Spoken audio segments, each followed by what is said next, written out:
I was on the train by myself, and we stopped in Washington, D.C.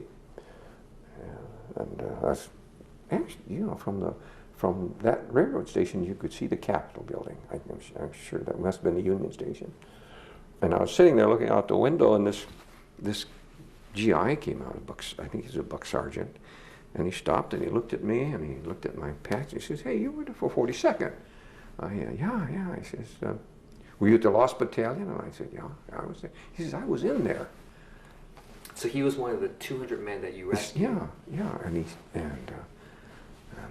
yeah, you know, anyway, it's one of those things.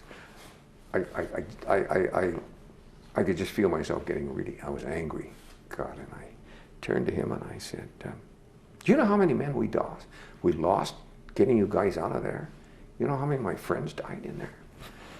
And well, he said, you know, if you guys were in there, we'd have come after you."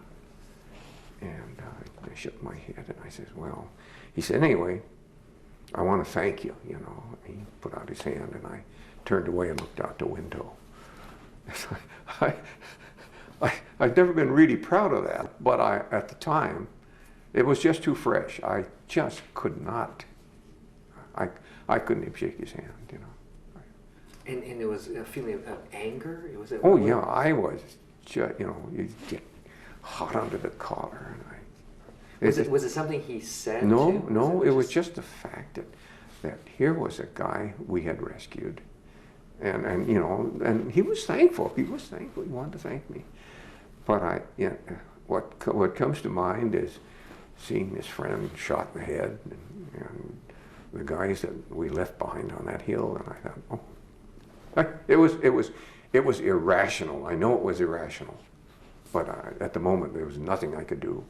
I just was if he had said one more thing, I'd have punched him, I think.